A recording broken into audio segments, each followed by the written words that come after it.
பூஜ்யாய ஸ்ரீ ராகவேந்திராய சத்யதர்ம ரதாயச பஜதாம் கல்ப விருட்சாய நமதாம் காமதேனவே.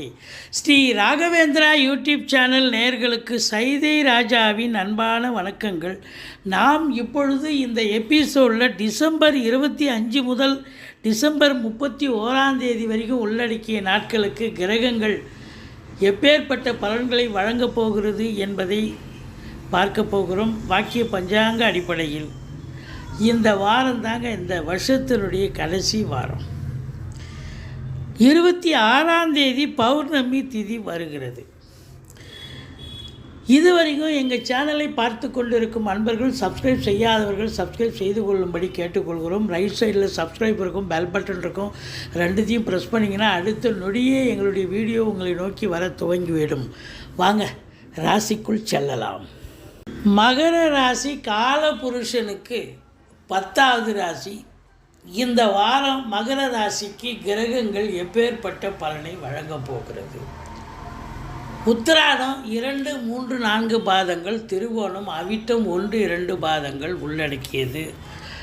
இதெல்லாம் வேணாங்க. பண வரவு இருக்குமா இந்த வாரம்? குடும்பத்தில் நிம்மதி இருக்குமா? சந்தோஷம் இருக்குமா? தொழில் உத்தியோகம் நல்லா போகுமா? குறை எதுவும் இல்லாமல் போகுமா?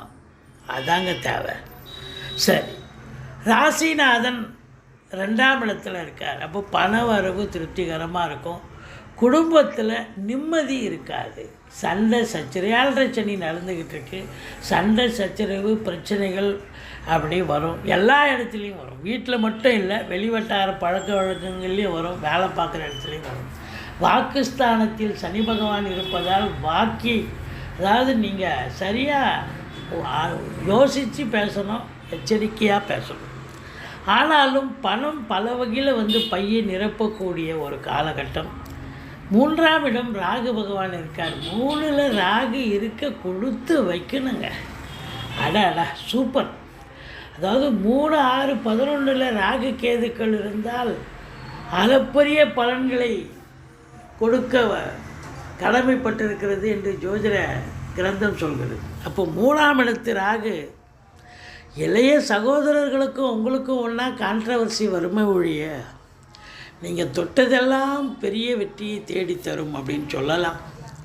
உங்களை பொறுத்தவரையிலையும் இந்த 3ஆம் இடம் முயற்சி ஸ்தானம் இல்லையா? இந்த முயற்சி ஒரு பெரிய வெற்றியை தேடித்தரக்கூடிய ஒரு அமைப்பு. எடுக்கின்ற எந்த முயற்சியாக இருந்தாலும் அது இமாலய வெற்றி பெறும். அதுலேயும் குறிப்பாக வெளியூர் பயணம், வெளிநாட்டு பயணம் போகணும்னு நினைக்கிறவங்களுக்கு கண்டிப்பாக உங்களுடைய ஜனனகால தசாபுத்தி இதற்கு இடம் கொடுக்குமாயின் நீங்கள் கண்டிப்பாக கிளம்பலாம்.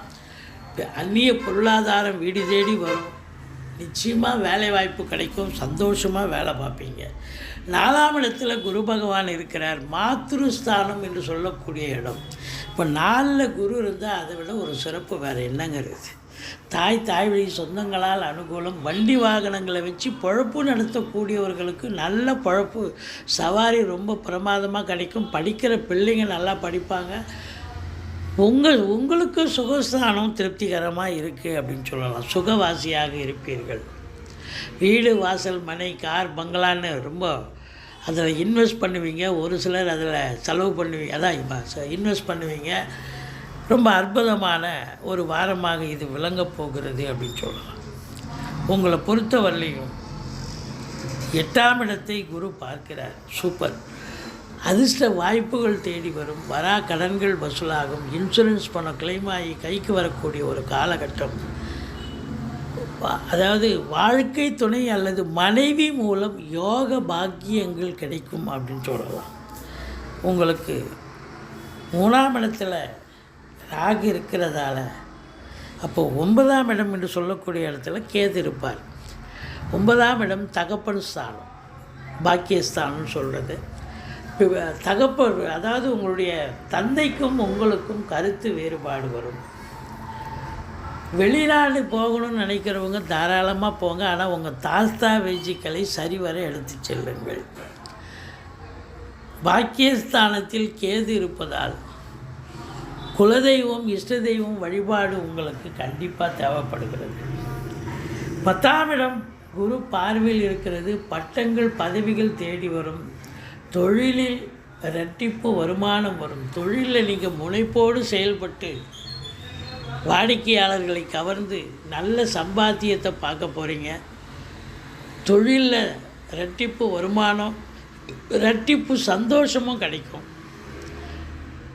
பதவியில் இருக்கிறவங்களுக்கு பதவி உயர்வு, ஊதிய உயர்வு, டிரான்ஸ்ஃபர், போஸ்டிங், மேலிடத்தில் செல்வாக்கு, ஒரு விஐபியாக மாறக்கூடிய ஒரு அமைப்பு, விஐபிகளுடைய தொடர்புகள் ஏற்படும். இப்படி 10ஆம் இடம் சிறந்து விளங்குவதால் உங்களுக்கு கௌரவம், புகழ், அந்தஸ்து கண்டிப்பாக தேடி வரக்கூடிய ஒரு காலகட்டம் அற்புதமாக இருக்கிறது.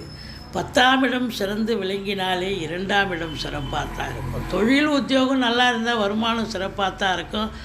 பணம் வந்தால் 10ம் வரும். குடும்பத்தில் நிம்மதியும் வரும். எந்த குறையும் இருக்காது. புதுசாக தொழில் துவங்க நினைக்கிறவங்க தொழில் துவங்கலாம். உத்தியோகத்துக்கு போகணும்னு நினைக்கிறவங்களும் உத்தியோகத்துக்கு போகலாம். எந்த உத்தியோகத்தை தேடி நீங்கள் போகிறீங்களோ அது கண்டிப்பாக கிடைக்கும். ஸோ 10ஆம் இடம் ரொம்ப சிறப்பாக இருக்குது. உங்களை பொறுத்தவரையிலையும் 11ஆம் இடம் என்று சொல்லக்கூடிய இடம் செவ்வாய் 3 நாள் இருக்கார். லாபஸ்தானம். இந்த 11ஆம் இடத்தை சனி பகவான் 10ஆம் பார்வையாக பார்க்குறார். அப்போ என்ன மைனஸ் அப்படின்னு பார்த்தீங்கன்னா, மூத்த சகோதரம் இருந்தால் அவரால் உங்களுக்கு இடர்பாடுகள், இன்னல்கள் வரும். எடுக்கின்ற காரியங்கள் வேலை சக்ஸஸாக கிடைக்கும், லாபம் கிடைக்கும். ஆனால் கையில் வருவது காலதாமதமாகும். எண்ணிய செயல் ஈடேறுவதில் கொஞ்சம் டிலேனஸ் இருக்கும். மற்றபடி உங்களுக்கு 12ஆம் இடம் குரு பார்வையில் இருப்பது அற்புதத்திலும் அற்புதம். செலவினங்கள் ஏற்பட்டாலும் சுப செலவுகளே ஏற்படும் ஒரு வாரமாக இது அமைகிறது. அப்போ நல்ல பணவரவு வருது. தொழில் சிறப்பாக போகுது. தொழில் ஸ்தானத்தை, உத்தியோகஸ்தானத்தை குரு பார்க்குறார். 2ஆம் இடத்துல சனி இருந்தாலும் உங்களுக்கு ராசிநாதன் தான். அதனால் உங்களை பொறுத்தவரையிலையும் தேவையில்லாத பிரச்சனைகள் ஏதாவது வந்தால் தானே ஒழிய, மற்றபடி குடும்பத்தில் ஓரளவுக்கு நிம்மதிகள் இருக்கக்கூடிய ஒரு அமைப்பு இருக்குது. 30, 31 சந்திராஷ்டம நாட்களாக வருவதால் எச்சரிக்கையோடு இருங்க. நீங்கள் ஐயப்பனை வழிபாடு செய்யுங்கள். அது 7 சனி நடக்கிறதால சங்கடம் தீர்க்கும் சனி பகவானே மங்களம் பொங்க மனம் வைத்தருள்வாய், சச்சரவின்றி சனீஸ்வர தேவே இச்சகம் வாழ்க இன்னருள் தாத்தா.